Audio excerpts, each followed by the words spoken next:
Assalamualaikum warahmatullahi wabarakatuh. Salam sehat semua anak-anakku. Pada pembelajaran hari ini, Ibu akan menjelaskan mengenai materi perubahan lingkungan.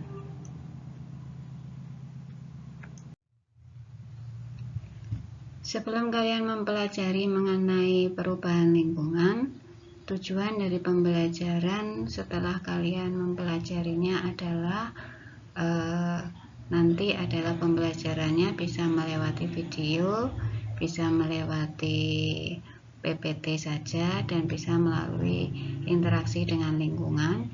Tujuannya nanti adalah setelah kalian mempelajari materi perubahan lingkungan, maka Ibu harapkan kalian mampu mengidentifikasi fakta-fakta perubahan lingkungan dengan tepat.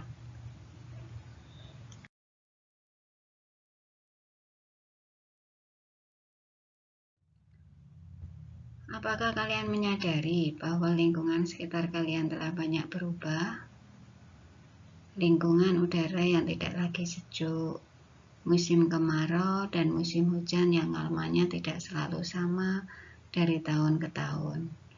Daerah yang biasanya tidak terkena banjir, kini berdampak banjir, dan banyak perubahan lainnya. Perubahan lingkungan yang kalian rasakan saat ini adalah gejala yang menunjukkan bahwa bumi ini tidak sedang baik. Apa yang menyebabkannya? Bagaimana proses perubahannya? Hingga kalian dapat merasakan dampaknya saat ini. Sebagai seorang pelajar, apa yang bisa kalian lakukan untuk berpartisipasi secara aktif dalam menanggulangi dampak kerusakan bumi? Tentu kalian sudah tidak asing lagi dengan istilah pemanasan global. Pemanasan global merupakan gejala peningkatan rata-rata suhu permukaan bumi. Bumi telah mengalami peningkatan suhu global rata-rata lebih dari 1 derajat Celcius sejak tahun 1880.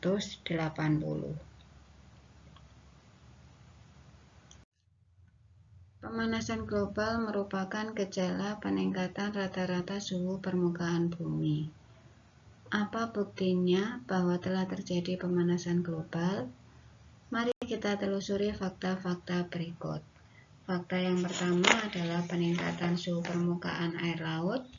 Fakta yang kedua, menghilangnya salju abadi di permukaan puncak Jaya Papua. Yang ketiga, mencairnya es di kutub. Yang keempat, kenaikan permukaan air laut. Dan yang kelima adalah El Nino dan La Nino. Peningkatan suhu permukaan air laut.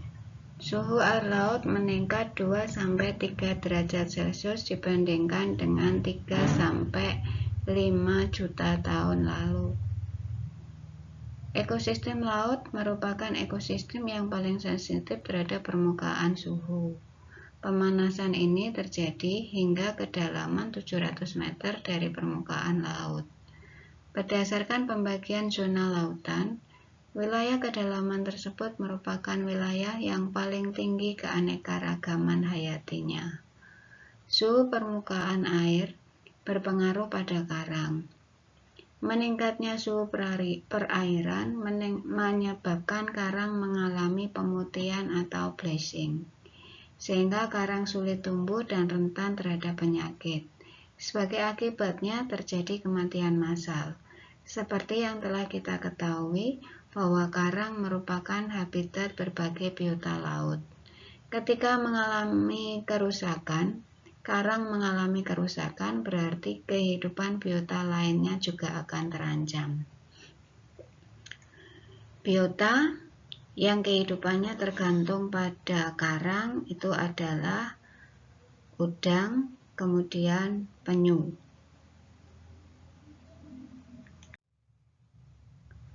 Beberapa spesies memiliki siklus hidup dan proses reproduksi yang dipengaruhi oleh suhu. Contohnya adalah udang. Udang ini bereproduksi dalam jumlah yang sedikit jika suhu perairan meningkat. Begitu pula dengan penyu. Jenis kelamin anakan penyu dipengaruhi oleh suhu. Jika suhu perairan hangat, maka anakan penyu dominan akan menjadi betina, sedangkan jika perairan dingin, maka anakan penyu dominan menjadi jantan. Dengan demikian, peningkatan suhu dapat mempengaruhi populasi organisme laut dan bahkan dapat pula menyebabkan kepunahan. Selain itu pula, peningkatan suhu berpengaruh pada penyebaran spesies dan juga penyakit laut. Pada wilayah tertentu, bakteri akan meningkat jumlahnya sehingga mengurangi kadar oksigen pada wilayah tersebut. Hal ini mengakibatkan organisme lainnya bermigrasi ke tempat lainnya dan bisa berujung pada kematian. Tahukah kalian bahwa Indonesia memiliki pegunungan es seperti puncak Everest di Himalaya? Satu-satunya tempat di wilayah Indonesia yang diselimuti lapisan salju berada di Pegunungan Jayawijaya, Papua. Salah satu puncak Pegunungan Jayawijaya yang terkenal adalah Puncak Kartens. Puncak Kartens ini masuk ke dalam 7 puncak tertinggi di dunia, yang menjadi destinasi favorit para pendaki. Kini hamparan es yang disebut sebagai salju abadi itu tidak ada lagi. Pada tahun 1850, gletser memiliki luasan 19,3 km persegi. Pada tahun 2018, luasan gletser tersebut hanya tersisa menjadi 0,5 km persegi. Proses pengurangan luas gletser ini ditunjukkan pada gambar. Ada perubahan jumlahnya, luasnya juga mengalami perubahan. Peristiwa berkurangnya salju abadi dari Pegunungan Jayawijaya ini menjadi salah satu gejala bahwa peningkatan suhu global benar-benar terjadi, sebab gletser tropis sangat rentan dan sensitif terhadap perubahan suhu. Peristiwa mencairnya es gletser Pegunungan Jayawijaya ini akan berdampak pada kualitas dan kuantitas air pada daerah tersebut, seperti perubahan debit air, suhu air, dan lain-lainnya. Perubahan kuantitas dan kualitas air tersebut dapat mengganggu ekosistem air tawar. Bumi ini memiliki hamparan daratan yang berupa es. Sekitar 90% bagian dari hamparan daratan es berada di Antartika, sedangkan 10% bagian sisanya berada di lapisan es Greenland. Es Antartika dan Greenland memiliki peran sebagai penutup perlindungan bumi dan lautan. Apabila dicitrakan dari luar angkasa, es Antartika dan Greenland nampak seperti hamparan atau bintik berwarna putih cerah. Putih merupakan warna yang dapat memantulkan gelombang atau panas dengan baik, sehingga fungsi hamparan putih es tersebut adalah untuk memantulkan kembali panas berlebih menuju ke luar angkasa, agar suhu bumi terjaga. Hal tersebut juga menyebabkan kutub utara lebih dingin dibandingkan bagian bumi lainnya, sehingga hilangnya es di kutub dapat memperburuk kondisi peningkatan suhu permukaan bumi.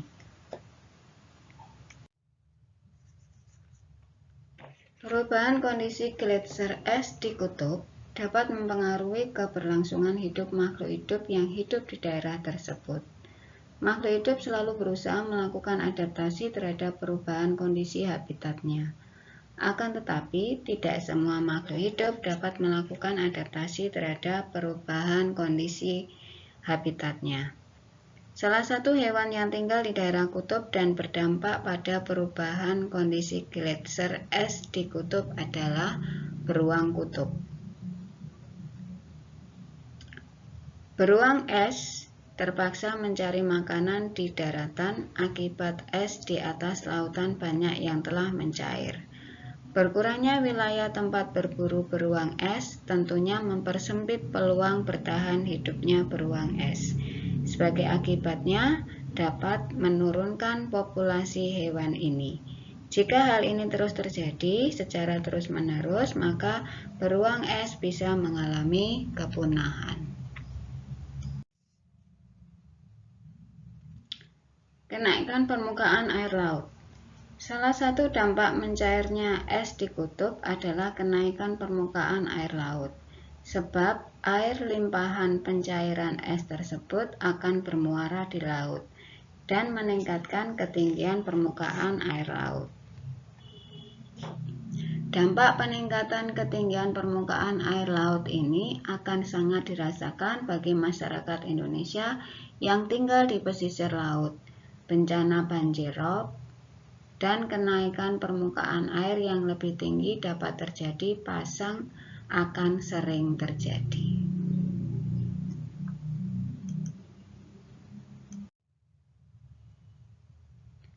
Peristiwa selanjutnya adalah fakta selanjutnya adalah fakta dari El Nino dan La Nina. El Nino merupakan peristiwa meningkatnya suhu permukaan laut Samudra Pasifik tropis bagian timur dan tengah di atas rata-rata normal suhu permukaan laut. Pengaruh peristiwa El Nino di wilayah Indonesia adalah curah hujan cenderung berkurang. Peristiwa La Nina atau La Nina merupakan peristiwa menurunnya suhu permukaan laut daerah Samudra Pasifik tropis bagian timur dan tengah di bawah rata-rata normal suhu permukaan laut. Sebagai akibatnya, curah hujan cenderung akan meningkat.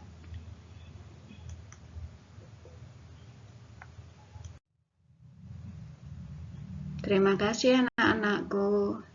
Sampai ketemu dengan materi berikutnya.